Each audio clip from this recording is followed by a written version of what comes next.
Hello students, good morning all of you.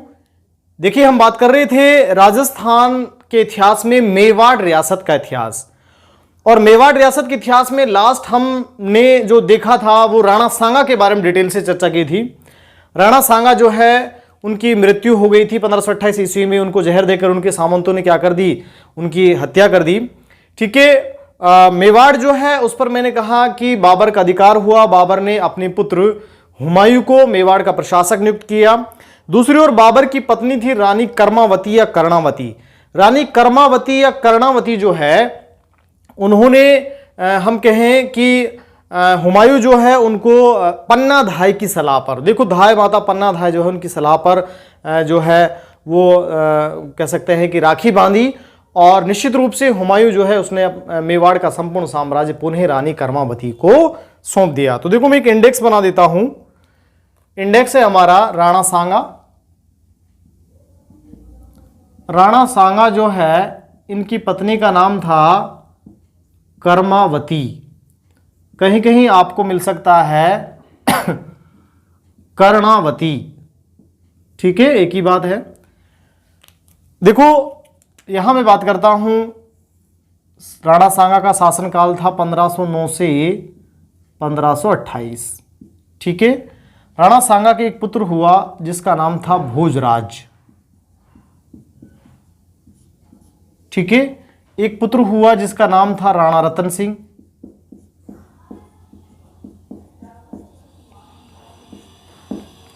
उसके बाद फिर मैं बात करता हूं राणा रतन सिंह के बाद राणा विक्रमादित्य। राणा विक्रमादित्य। नेक्स्ट में बात करता हूं राणा बनवीर।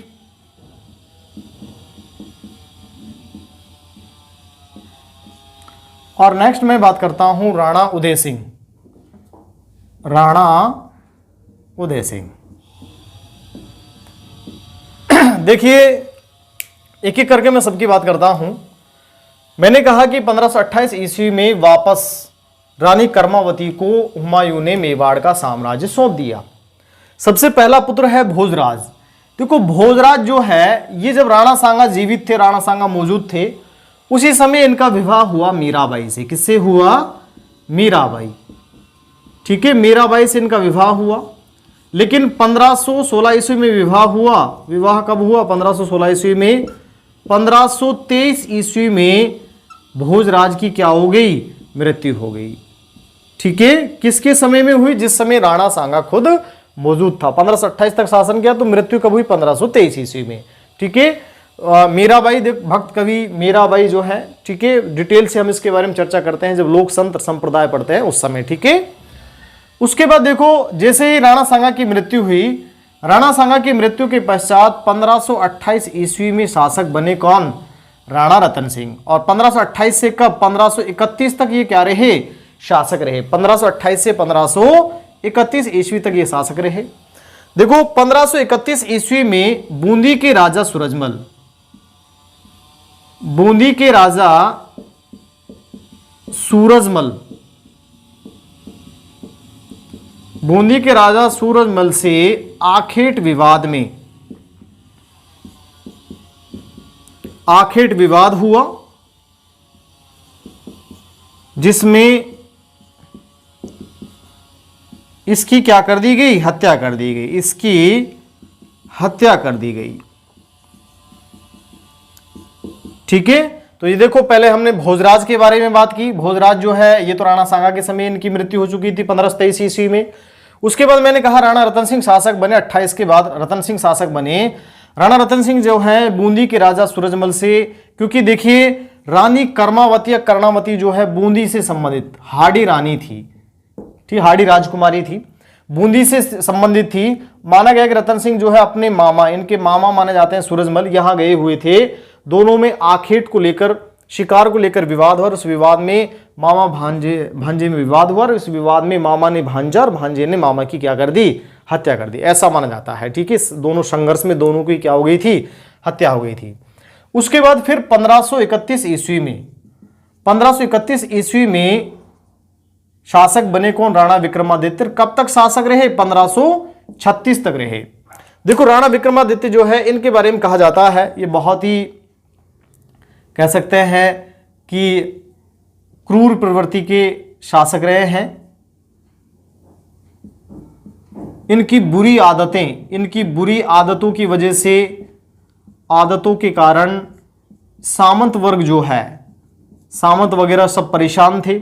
कई सरदार जो है उनको इन्होंने जबरदस्ती से दंडित करवाया।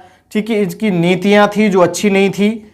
ठीक है, ये बचकानी हरकत करता था। ओवरऑल हम कह सकते हैं कि बहुत अच्छे शासक नहीं हुए हैं। साथ में इन्होंने मीराबाई को भी प्रताड़ित किया। ठीक है, मीराबाई को भी क्या किया, प्रताड़ित किया। ओवरऑल कह सकते हैं कि एक बहुत अच्छे शासक नहीं थे। ठीक है, हुआ क्या, राणा विक्रमादित्य पता है कि निर्बल शासक हैं, बहुत ज्यादा उम्र भी नहीं थी, अल्पायु थे। ये अपनी माता कर्णावती के संरक्षण में क्या कर रहे थे, शासन कर रहे थे। ठीक है, इसके संरक्षण में क्या कर रहे थे, शासन कर रहे थे। बहुत ज्यादा मतलब हम कह सकते हैं कि इसकी जो आदतें थी वो बहुत ज्यादा अच्छी नहीं थी, बुरी आदतें थी, परेशान करता था सरदारों को। सब लोग इससे नाराज थे, कोई योग्य नहीं था ये। ठीक है, इसी दौरान गुजरात, देखो मैं राणा विक्रमादित्य की बात कर रहा हूं आपसे। राणा विक्रमादित्य जो है, इनके समय में 1533 ईस्वी में, राणा विक्रमादित्य की बात कर रहा हूं, 1533 ईस्वी में गुजरात के शासक बहादुर शाह ने आक्रमण किया। बहादुर शाह का आक्रमण। ठीक है, इस समय इनकी माता जो है कर्णावती, इन्होंने रणथंबोर दुर्ग बहादुर शाह को सौंपकर ये समस्या या ये जो विपत्ति थी इसको क्या कर दिया, टला दिया। रणथंबोर दुर्ग बहादुर शाह को सौंपकर आक्रमण टाल दिया, आक्रमण टाला, या इस समस्या को या इस संकट को हटा दिया। ठीक है, लेकिन चूंकि गुजरात का शासक बहादुर शाह, उसको पता है कि निर्बल शासक हैं राणा विक्रमादित्य। ठीक है, बहुत ज्यादा हम कह सकते हैं। और अभी वैसे भी हमने देखा है कि मुगलों से संघर्ष किया है, तो मेवाड़ की स्थिति भी ज्यादा अच्छी नहीं थी। ठीक है, उस परिस्थिति में फिर 1534 ईस्वी में दोबारा, 1534 ईस्वी में बहादुर शाह ने 34-35 ईस्वी में बहादुर शाह ने पुनः आक्रमण किया। बहादुर शाह का पुनः आक्रमण।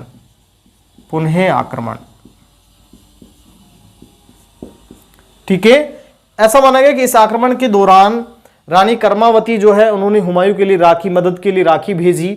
हुमायूं हालांकि उस समय पर नहीं आ सका। इसी दौरान रानी कर्मावती जो है, इन्होंने केसरिया और जौहर, मतलब हम कह सकते हैं कि इस समय एक शाखा होने की स्थिति क्रिएट हुई। उस शाखा में देखो हुआ क्या, रानी कर्मावती जो है, उन्होंने राणा विक्रमादित्य और उनके पुत्र थे राणा उदय सिंह, बनवीर की बात नहीं कर रहा हूं, राणा विक्रमादित्य, राणा उदय सिंह, इन दोनों को सुरक्षित यहां से निकाला और यहां से निकालकर सुरक्षित कहां भेज दिया, बूंदी भेज दिया। ठीक है, और यहां जो केसरिया हुआ, इस आक्रमण के समय जो केसरिया हुआ, देवलिया बोलते हैं वर्तमान प्रतापगढ़। देवलिया के ठाकुर रावत बाघ सिंह, इनके नेतृत्व में तो क्या हुआ, केसरिया हुआ। ठीक है, क्योंकि मेवाड़ की संपूर्ण जो सेना है, राणा विक्रमादित्य और राणा उदय सिंह को तो बूंदी सुरक्षित भेज दिया गया।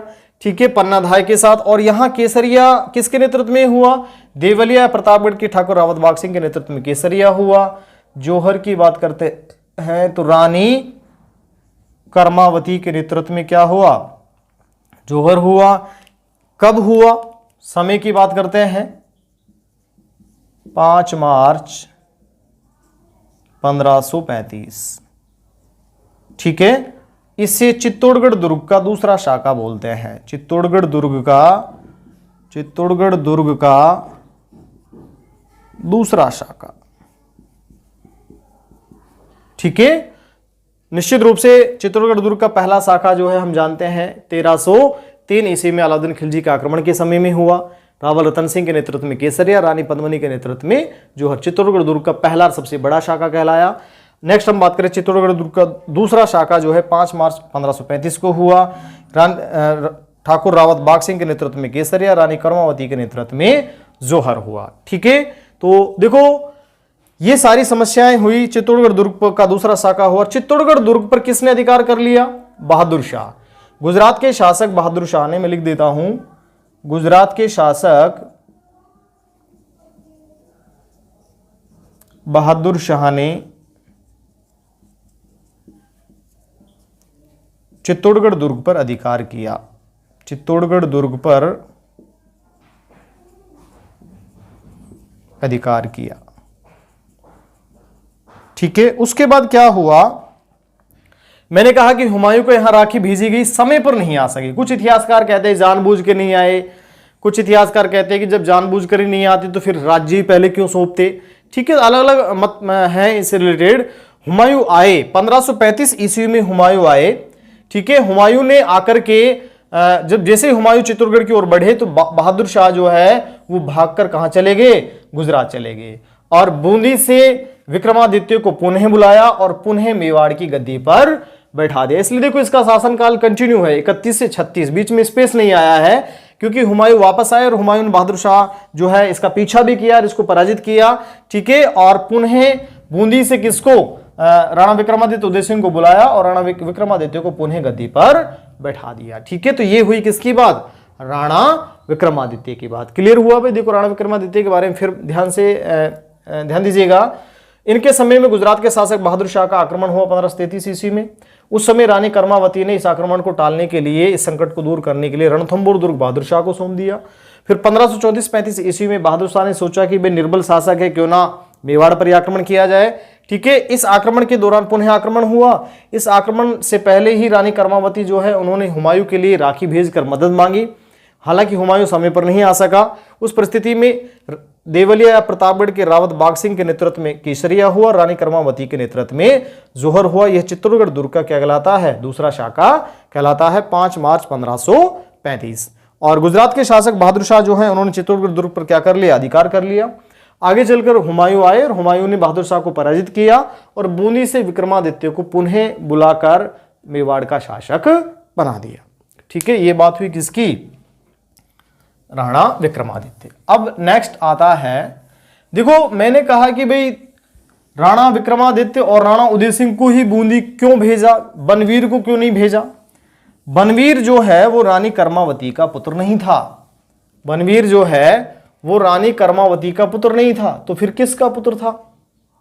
देखिए मैं बात करता हूं बनवीर के बारे में। बनवीर जो है, आप ध्यान करिए, राणा सांगा के एक भाई हुए थे पृथ्वीराज सिसोदिया। पृथ्वीराज सिसोदिया। ठीक है, ये वही पृथ्वीराज सिसोदिया है जिनको उड़ना राजकुमार के नाम से जाना गया, जिन्होंने राणा सांगा के ऊपर बचपन में ही तलवार से वार किया और राणा सांगा की एक आंख उस वार में क्या हो गई? खराब हो गई थी। वही पृथ्वीराज सिसोदिया है जिनको जहर देकर सिरोही के शासक जगमाल ने जहर दिया और इनकी हत्या हुई। ठीक है, इनकी एक दासी थी, दासी का नाम था पूतल देवी। क्या नाम था? पूतल देवी। इनकी पत्नी का नाम तो ताराबाई था, जिनके नाम पर इन्होंने अजमेर के अजय मेरू दुर्ग का नाम तारागढ़ रखा। लेकिन दासी का नाम क्या था? दासी का नाम था पूतल देवी। क्या नाम था? पूतल देवी। इसलिए राणा बनवीर को बोलते हैं दासी पुत्र बनवीर। दासी पुत्र बनवीर।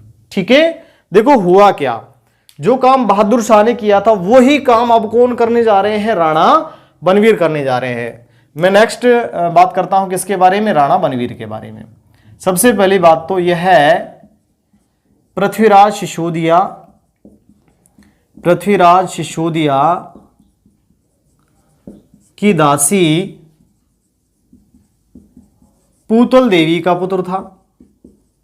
पूतल दे या पूतल देवी का पुत्र था। पहली बात, इन्होंने क्या किया? अब तक तो गुजरात के शासक बहादुर शाह से समस्याएं झेलनी पड़ी, उनका आक्रमण झेलना पड़ा। इन्होंने क्या किया 1536 ईस्वी में, 1536 ईस्वी में चित्तौड़गढ़ दुर्ग में राणा विक्रमादित्य की हत्या की। राणा विक्रमादित्य की हत्या कर दी, ठीक है, और सोम मेवाड़ की गद्दी पर बैठ गया। देखो, राणा विक्रमादित्य की हत्या की, हत्या करना चाहा किसका? राणा उदय सिंह की भी हत्या करना चाहा। विक्रमादित्य की तो हत्या कर दी, किसकी हत्या और करना चाहा? राणा उदय सिंह की भी हत्या करना चाहा, लेकिन धाय माता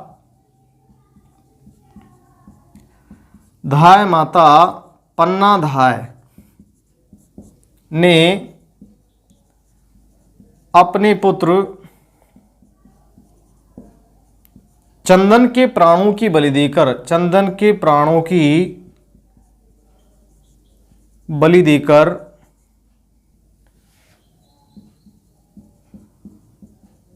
राणा उदय सिंह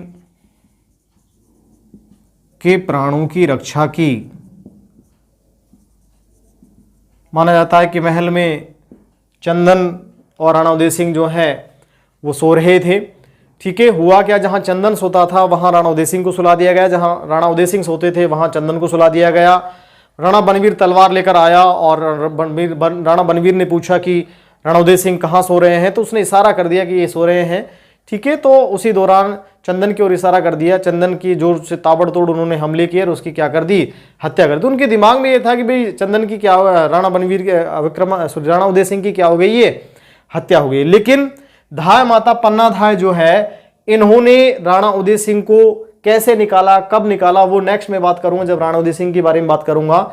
अभी तो हम सिर्फ ये कह रहे हैं कि राणा बनवीर पृथ्वी शिशुद्या की दासी पुतल देवी का पुत्र था। 1536 ईस्वी में चित्तौड़गढ़ दुर्ग में राणा विक्रमादित्य की इन्होंने क्या कर दी? हत्या कर दी, और हत्या करके स्वयं क्या बन गए?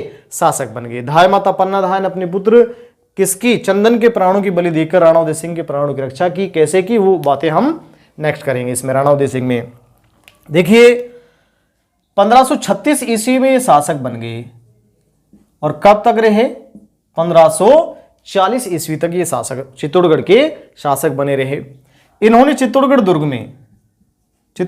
में अगर निर्माण की बात करता हूं तो एक है तुलजा भवानी का मंदिर, तुलजा भवानी माता का मंदिर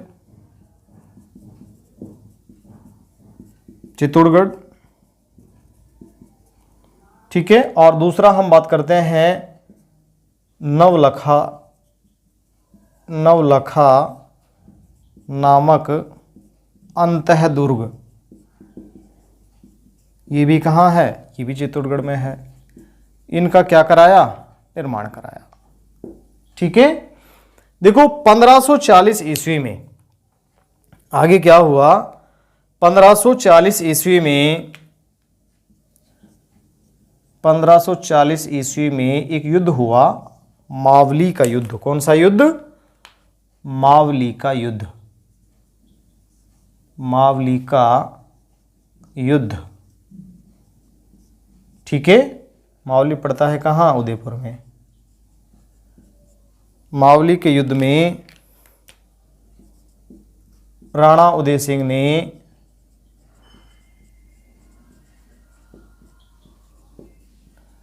राव मालदेव के सहयोग से, राव मालदेव मारवाड़ के शासक हैं, मालदेव के सहयोग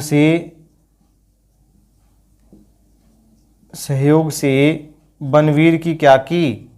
बनवीर की हत्या की, ठीक है। तो देखो राणा उदय सिंह जो है इन्होंने 1540 ईस्वी में मावली के युद्ध में राणा बनवीर की क्या कर दी? हत्या कर दी, और राणा उदय सिंह मेवाड़ के क्या बन गए? शासक बन गए। तो देखो राणा बनवीर के बारे में 5-7 लाइन थी। पृथ्वी शिशुद्या की दासी पुतल देवी का पुत्र था। 1536 ईस्वी में चित्तौड़गढ़ दुर्ग में इन्होंने राणा विक्रमादित्य की क्या कर दी? हत्या कर दी। धाय माता पन्ना धाय ने अपने पुत्र चंदन की बलि देकर किसके? राणा उदय सिंह के प्राणों की रक्षा की, ठीक है। निर्माण तुलजा भवानी माता का मंदिर और नवलखा नामक अंतः दुर्ग का निर्माण इन्होंने चित्तौड़गढ़ दुर्ग में कराया। 1540 ईस्वी में मावली का युद्ध हुआ, मावली उदयपुर में पड़ता है, और इस युद्ध में राणा उदय सिंह ने मारवाड़ के शासक इस समय राव मालदेव थे। राव मालदेव के सहयोग से राणा बनवीर की क्या कर दी, हत्या कर दी और चित्तौड़गढ़ पर या मेवाड़ का क्या बन गया, शासक बन गया। ठीक है, देखो यहां मैं बात करता हूं राणा उदय सिंह का शासनकाल 1537 से 1572। यहां गड़बड़ क्या होती है, देखो 36 से 40 और 37 से 72, 1537 से 72। ये राणा बनवीर जो है ये चित्तौड़गढ़ पर इन्होंने आक्रमण कर रखा है, चित्तौड़गढ़ पर अधिकार कर रखा है, क्योंकि चित्तौड़गढ़ दुर्ग में राणा विक्रमादित्य की हत्या की। तो चित्तौड़गढ़ पर तो शासन कौन कर रहे हैं, राणा बनवीर कर रहे हैं। इधर राणा उदय सिंह जो है इनका राज्याभिषेक 1537 ईस्वी में हो चुका था। ठीक है, तो ये कुंभलगढ़ राज्याभिषेक कहां हुआ, कुंभलगढ़ में हुआ। ठीक है, तो ये कुंभलगढ़ क्षेत्र में शासन कर रहे थे 1537 से, और ये चित्तौड़गढ़ क्षेत्र में शासन कर रहे थे 36 से 40।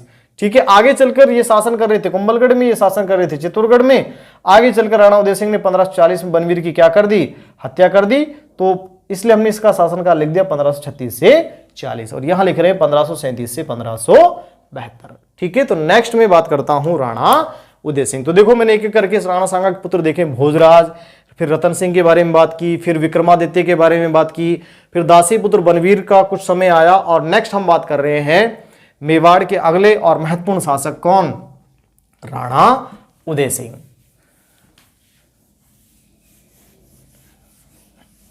देखो राणा उदय सिंह का जो शासनकाल हमने देखा है वो क्या है, 1537 से 1572। 1537 से 1572 तक राणा उदय सिंह ने क्या किया, शासन किया। देखिए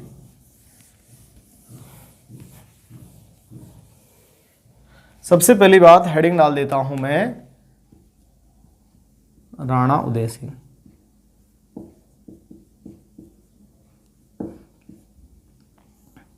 शासनकाल अगर हम देखते हैं 1537 से 1572। पहली बात, धाय माता पन्ना धाय ने अपने पुत्र चंदन की बलि देकर, पन्ना धाय ने अपने पुत्र चंदन की बलि देकर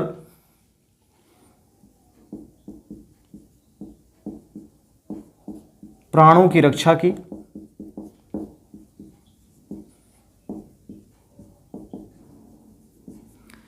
देखो इसको धाय माता पन्ना धाय ने चित्तौड़गढ़ दुर्ग से निकालकर पहले कहां भेजा, पहले देवलिया भेजा। देवलिया के रावत थे, रावत राय सिंह। इन्होंने इनका अतिथि सत्कार तो किया, मतलब खाना पीना वैसे किया, लेकिन इनको शरण नहीं दी। ठीक है, क्योंकि धाय माता पन्ना धाय ने चित्तौड़गढ़ दुर्ग से राणा उदय सिंह जो है उनको बाहर निकाला। ठीक है, क्योंकि चित्तौड़गढ़ दुर्ग में मैंने आपको बताया है घटना, अभी राणा बनवीर ने विक्रमादित्य की हत्या की, तो वहां से चंदन की भी हत्या कर दी है। तो राणा उदय सिंह के प्राणों की रक्षा करने के लिए इनको चित्तौड़गढ़ दुर्ग से क्या किया, बाहर निकाला। बाहर निकालकर पहले ये कहाँ इन्हें ले जाया गया, देवलिया, मतलब वर्तमान प्रतापगढ़ के रावत राय सिंह के पास। उन्होंने जरूर सम्मान किया बट शरण नहीं दी, क्योंकि वो राणा बनवीर से डरते थे। ठीक है, आगे चलकर फिर हम बात करते हैं डूंगरपुर। यहां से चलकर वो कहां पहुंचे, डूंगरपुर पहुंचे। डूंगरपुर के कौन थे, आशकरण थे। डूंगरपुर के शासक कौन थे, महारावल आस्करण। ठीक है, महारावल आस्करण जो है उन्होंने भी आतिथ्य जरूर स्वीकार किया। ठीक है, बट इन्होंने भी शरण देने से क्या कर दिया, मना कर दिया। आगे चलकर फिर ये पहुंचे कहां, कुंभलगढ़। और कुंभलगढ़ के किलेदार थे इस समय, कुंभलगढ़ के किलेदार आशा देवपुरा। ठीक है, आशा शाह भी मिल जाता है इसका नाम कहीं कहीं, आशा शाह। ठीक है, सही मायने में एक बार तो आशा देवपुरा ने भी क्या कर दिया, मना कर दिया, लेकिन इसकी माता के कहने पर कि हमारे ऊपर कितने एहसान है राणा सांगा के, राणा उदय सिंह के पिता राणा सांगा के, हम उन एहसानों को नहीं भुला सकते। और आप जब आज उनके राजकुमार या उनके पुत्र जब संकट में हैं तो आप उनको शरण नहीं देने के लिए मना कर रहे हैं, ये बात ठीक नहीं है। ठीक है, तो इनकी माता के कहने पर इन्हें शरण दी गई, या किसके द्वारा शरण दी गई, कुंभलगढ़ के किलेदार आशा देवपुरा के द्वारा शरण दी गई। तो अब देखिए कहां पहुंच गए हैं? चित्तौड़गढ़ से कुंभलगढ़ पहुंच गए हैं। तो सबसे पहली बात, राणा उदय सिंह का पहला राज्याभिषेक, प्रथम राज्याभिषेक कहां हुआ? 1537 ईस्वी में कुंभलगढ़ दुर्ग में हुआ। ठीक है, नेक्स्ट मैं बात करता हूं संघर्षों की। अगर हम बात करते हैं, मैंने कहा सबसे पहला संघर्ष इन्होंने लड़ा, कौन सा युद्ध? मावली का युद्ध। कौन सा युद्ध? मावली का युद्ध। कब हुआ? 1540 ईस्वी में। और इस युद्ध में इन्होंने किसको? राणा बनवीर को पराजित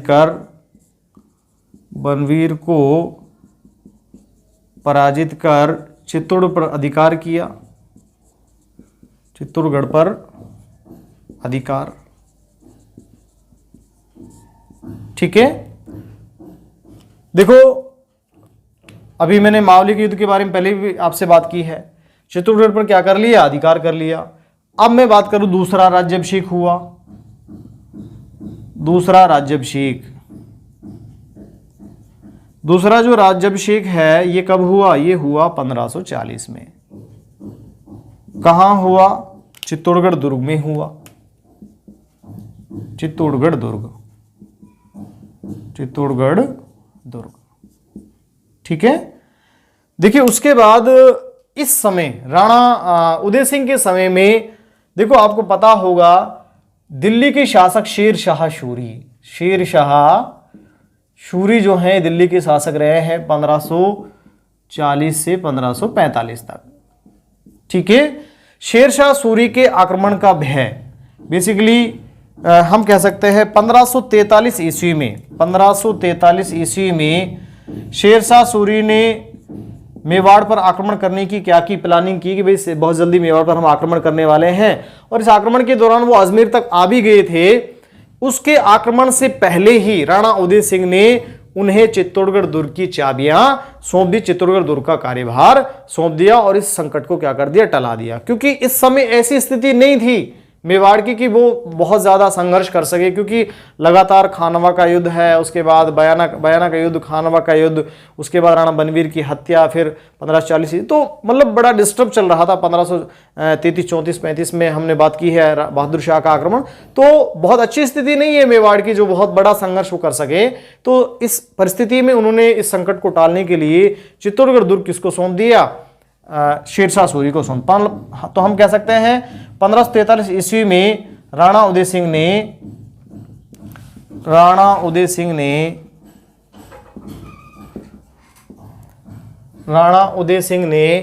कौन सा दुर्ग? चित्तौड़गढ़ दुर्ग की चाबियां किसे सौंपी? शेर शाह सूरी को सौंपी। ठीक है, शेर शाह सूरी ने चित्तौड़गढ़ दुर्ग का कार्यभार, इस चित्तौड़गढ़ दुर्ग का कार्यभार जो है अपने सेनापति शम्स खां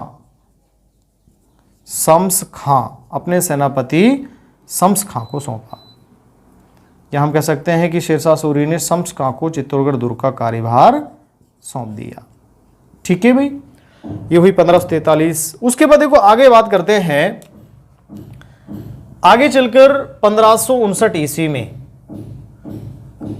एक और युद्ध हम पढ़ते हैं। 1557 ईस्वी में 1557 ईस्वी में एक युद्ध हुआ, वो युद्ध था हरमाड़ा का युद्ध। कौन सा युद्ध? हरमाड़ा का युद्ध। ये युद्ध किस किस के मध्य हुआ? राणा उदय सिंह और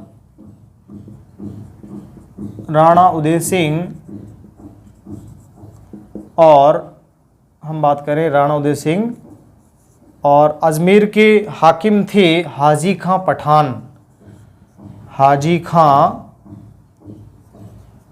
पठान, इन दोनों के मध्य हुआ। बेसिकली एक नाचने गाने वाली महिला थी रंग राय। क्या नाम था? रंग राय नामक एक पातर महिला, पातर बोलते हैं नाचने गाने वाली महिला, इस महिला के लिए राणा उदय सिंह और हाजी का पठान के मध्य क्या हुआ? युद्ध हुआ, हरमाड़ा का युद्ध। हरमाड़ा पड़ता है अजमेर में। कहां पड़ता है?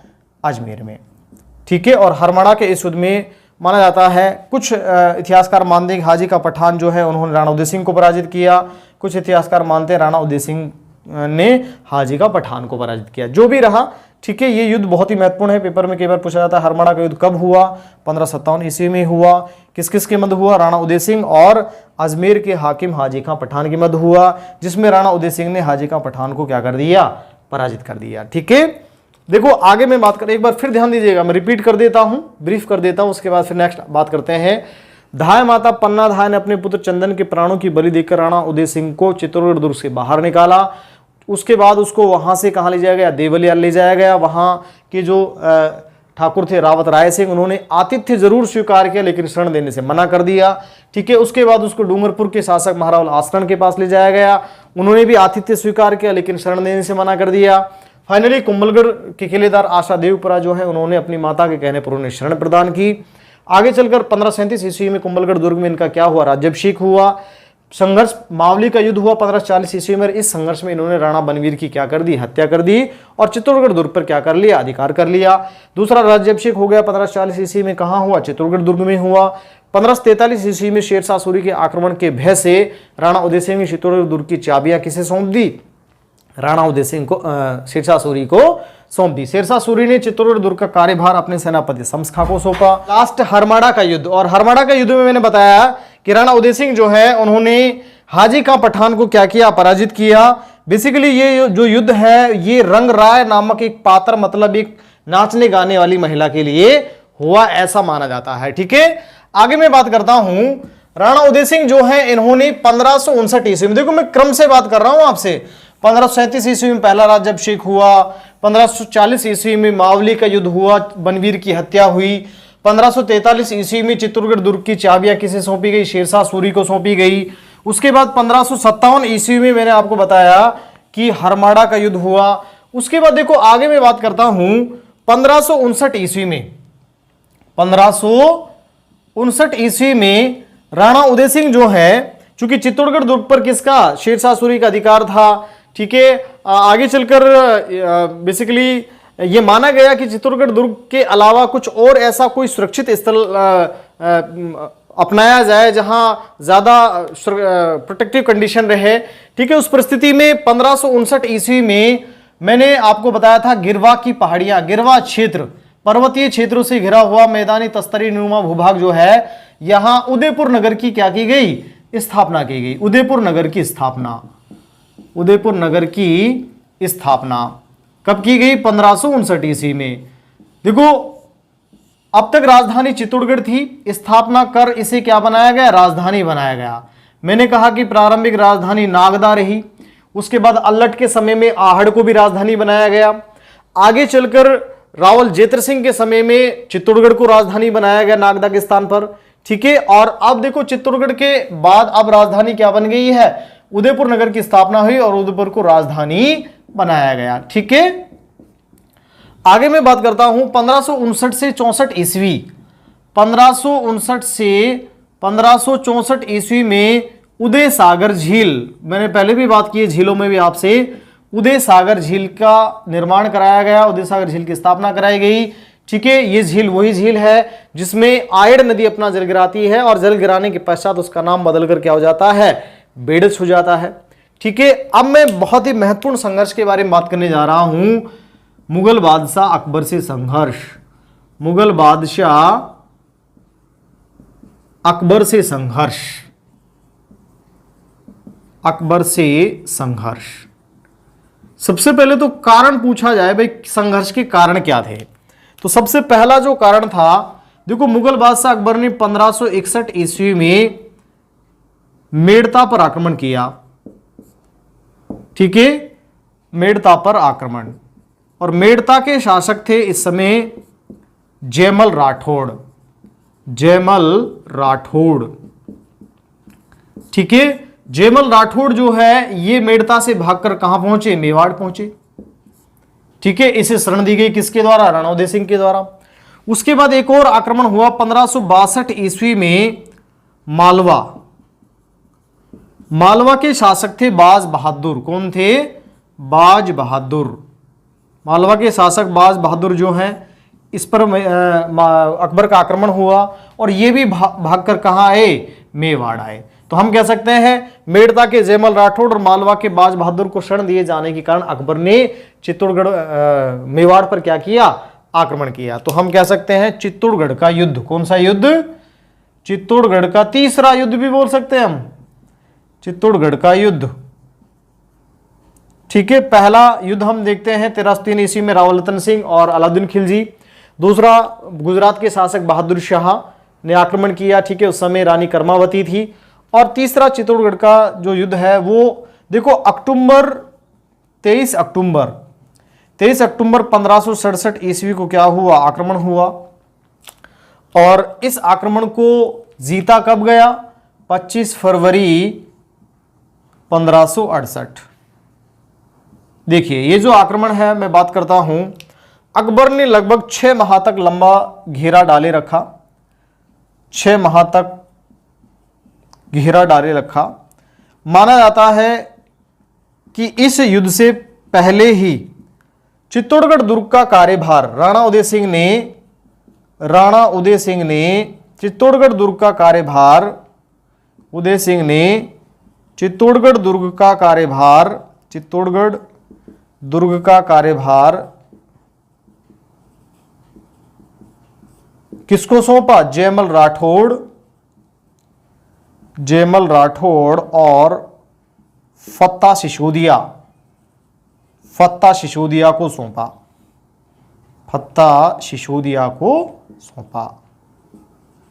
ठीक है, और सोम जो है कहां चले गए? कुंभलगढ़ दुर्ग की ओर चले गए। कुंभलगढ़ दुर्ग की ओर चले गए। ठीक है, तो हम कह सकते हैं देखो राणा उदय सिंह जो है आक्रमण के देखो ऐसा माना जाता है कि भाई ये निश्चित नहीं कर पाए कि भाई अकबर जो है चित्तौड़गढ़ पर आक्रमण करेगा या कुंभलगढ़ पर आक्रमण करेगा, निश्चित नहीं था। ठीक है, तो मैंने कहा कि राणा उदय सिंह जो है उन्होंने चित्तौड़गढ़ दुर्ग का कार्यभार तो जयमल राठौड़ फत्ता सिसोदिया को सौंप दिया। और सोम कहां चले गए? कुंभलगढ़ दुर्ग की ओर चले गए। भाई कुंभलगढ़ पर आक्रमण होगा तो हम सामना कर लेंगे और चित्तौड़गढ़ पर आक्रमण होगा तो आप सामना कर लेना। ठीक है, लेकिन आक्रमण कहां हुआ? कुंभलगढ़ पर ना होकर चित्तौड़गढ़ दुर्ग पर हुआ। ठीक है, देखो ये जो आक्रमण है, मैंने कहा लगभग 6 माह तक अकबर ने चित्तौड़गढ़ दुर्ग को घेरे रखा। और अकबर ने चित्तौड़गढ़ दुर्ग को जब घेरे रखा तो चित्तौड़गढ़ दुर्ग को विजित करने के लिए अकबर ने चित्तौड़गढ़ दुर्ग की जो बड़ी बड़ी जो दीवारें थी, उन दीवारों के नीचे सुरंग बनाकर उनमें बारूद भरकर विस्फोट किया और चित्तौड़गढ़ दुर्ग को दीवारों को नुकसान पहुंचाया। ऐसा माना जाता है कि एक दिन शाम के समय में चित्तौड़गढ़ दुर्ग की खंडित दीवार का निर्माण कार्य चल रहा था और वहीं थे फत्ता सिसोदिया जो है, नीचे अकबर जो है वो टहल रहे थे। उन्होंने देखा कि कोई व्यक्ति जो है वो दीवार के पास मौजूद है, तो अकबर ने अपनी संग्राम नामक बंदूक, अकबर की बंदूक का नाम क्या था? संग्राम नामक बंदूक से एक गोली चलाई और वो गोली किसके? फत्ता सिसोदिया के पैर में लग गई, जिसकी वजह से फत्ता सिसोदिया घायल हुए। ठीक है, आगे चलकर देखो जब ये सुनिश्चित हो चुका था कि भाई इस युद्ध को अब जीतना संभव नहीं है, कब तक चित्तौड़गढ़ के अंदर हम बंद रहेंगे, उस परिस्थिति में यह निश्चित किया गया कि भाई यहां क्या होगा? केसरिया किया जाएगा। क्या किया जाएगा? केसरिया। देखो इस युद्ध के दौरान केसरिया किया गया किसके नेतृत्व में? जयमल राठौड़ और फत्ता सिसोदिया के नेतृत्व में केसरिया हुआ। और फत्ता सिसोदिया की पत्नी जो है, पत्नी का नाम था फूल कंवर। क्या नाम था? फत्ता सिसोदिया की पत्नी थी फूल कंवर। और इस फूल कंवर के नेतृत्व में क्या हुआ? जौहर हुआ। ठीक है, कब हुआ? फरवरी 1568 ईस्वी में जयमल राठौड़ फत्ता सिसोदिया के नेतृत्व में केसरिया और फूल कंवर के नेतृत्व में क्या हुआ? जौहर हुआ। यह चित्तौड़गढ़ दुर्ग का क्या कहलाता है? तीसरा साका कहलाता है। कौन सा साका? तीसरा साका। चित्तौड़गढ़ दुर्ग का तीसरा साका। चित्तौड़गढ़ दुर्ग का तीसरा साका कब हुआ? फरवरी 1568। एक क्वेश्चन पेपर में पूछा गया कि चित्तौड़गढ़ दुर्ग का तीसरा साका कब हुआ? 1567 में हुआ, 1568 में हुआ, 69 में हुआ, ऐसे पूछा गया। तो कब हुआ? आक्रमण की शुरुआत तो 1567 से हो चुकी थी, लेकिन साका कब हुआ? 1568 ईस्वी में हुआ। देखो इस युद्ध में जयमल राठौड़ के या हम कह सकते हैं मीराबाई के भतीजे थे। मीराबाई के भतीजे का नाम था वीर कल्लाजी राठौड़। क्या नाम था? वीर कल्लाजी राठौड़। वीर कल्लाजी राठौड़ जो है उन्होंने इस युद्ध में बेसिकली फत्ता सिसोदिया को अपने घोड़े पर बैठा कर, क्योंकि फत्ता सिसोदिया के पैर में गोली लग चुकी थी तो प्रॉपर रूप से घोड़े पर नहीं बैठ सकते थे, तो इन्होंने क्या किया, वीर कल्लाजी राठौड़ जो है इन्होंने फत्ता सिसोदिया को घोड़े पर बिठाया और अपने घोड़े पर बिठाकर इस युद्ध में युद्ध को लड़ा। और युद्ध में देखो वीर कल्लाजी राठौड़ और फत्ता सिसोदिया एक घोड़े पर दोनों थे, एक साथ 4 हाथ क्या कर रहे थे? काम कर रहे थे।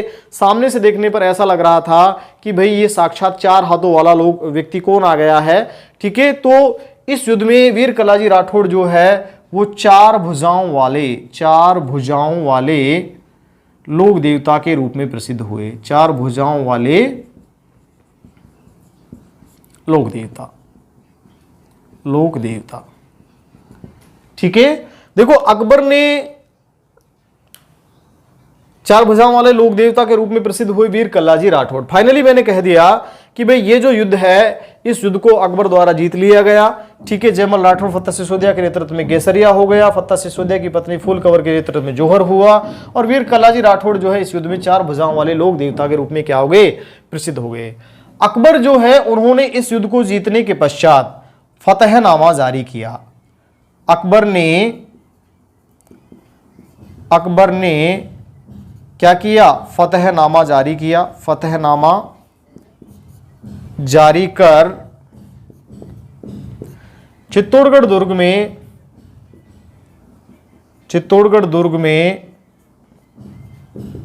कत्ले आम का आदेश दे दिया गया।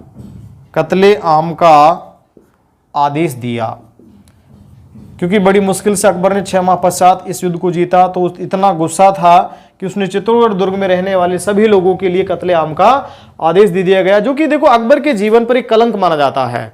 ठीक है, अकबर के जीवन पर एक कलंक के तौर पर यह कत्ले आम का आदेश देखा जाता है। मैंने कहा अकबर ने फतेहनामा जारी कर दिया। ठीक है, साथ में चित्तौड़गढ़ दुर्ग में शाही टकसाल की क्या की गई? शाही टकसाल की स्थापना की गई। शाही टकसाल की स्थापना, और इस टकसाल से जो सिक्के चलाए गए वो थे एलची। कौन सी सिक्के? एलची, या इन्हीं को बोलते हैं चित्तौड़ी सिक्के। एलची या चित्तौड़ी सिक्के इस टकसाल से चलाए गए। ठीक है, अब देखो यहां जयमल राठौड़ फत्ता सिसोदिया तो वीर गति को प्राप्त हो गए हैं। अकबर ने जयमल राठौड़ और फत्ता सिसोदिया की वीरता से प्रभावित होकर के इनकी गजारूढ़ मूर्तियां कहां स्थापित कराई? आगरा के किले के दरवाजे पर। आगरा के किले के दरवाजे पर अकबर इनसे बड़ा प्रभावित हुआ। फलस्वरूप जयमल राठौड़ फत्ता सिसोदिया की जो मूर्तियां हैं अकबर ने आगरा के किले के दरवाजे पर स्थापित कराई। ऐसी ही मूर्तियां बीकानेर के महाराजा राय सिंह जो हैं उन्होंने जूनागढ़ दुर्ग या बीकानेर दुर्ग के दरवाजे पर भी स्थापित करवाई। ठीक है, देखो आगे चलकर मैं बात करता हूं राणा उदय सिंह जो है, राणा उदय सिंह और अकबर की सेना के मध्य एक और युद्ध हुआ, क्योंकि देखो जयमल राठौड़ फत्ता सिसोदिया तो वीर गति को प्राप्त हो गए। आगे मैं बात करता हूं, एक युद्ध हुआ पिंडोली का युद्ध। कौन सा युद्ध? पिंडोली का युद्ध। देखो पिंडोली का जो युद्ध है ये हुआ 1568 ईस्वी में, और पिंडोली कहां पड़ता है? ये पड़ता है चित्तौड़गढ़ में। किस किस के मध्य हुआ? एक तरफ थे राणा उदय सिंह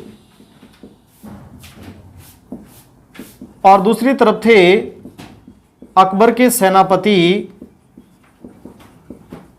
हुसैन कुली खां।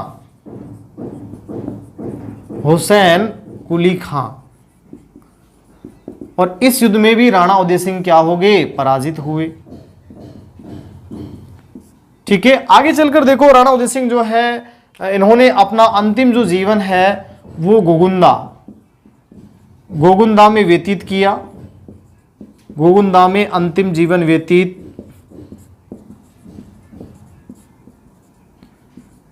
व्यतीत किया और यहीं पर इनकी क्या हो गई, गोगुंदा में ही इनकी 1572 ईस्वी में 1572 ईस्वी में क्या हो गई, मृत्यु हो गई। ठीक है, तो राणा उदय सिंह की मृत्यु कहां हुई, गोगुंदा में हुई। यहीं पर इनकी क्या बनी हुई है, छतरी स्थित है। राणा उदय सिंह की छतरी कहां है, गोगुंदा उदयपुर में स्थित है। गोगुंदा कहां पड़ता है, उदयपुर में, और संघर्ष करते हुए उदयपुर में इनकी क्या हो गई, मृत्यु हो गई। हालांकि देखो अपनी मृत्यु से पूर्व इसने एक गड़बड़ की थी। ठीक है, मृत्यु से पूर्व अपने बड़े पुत्र या योग्य पुत्र महाराणा प्रताप के स्थान पर अपने छोटे पुत्र किसको, जगमाल को अपना उत्तराधिकारी बना दिया था। वो एक संघर्ष का एक बहुत ही महत्वपूर्ण कारण रहा, आगे चलकर मेवाड़ के उत्तराधिकार संघर्ष में हम उसको देखेंगे। ठीक है, देखो कर्नल जेम्स टोड एक बात कहते हैं किसके बारे में, colonel James Tod. Colonel James Tod जो है वो राणा उदय सिंह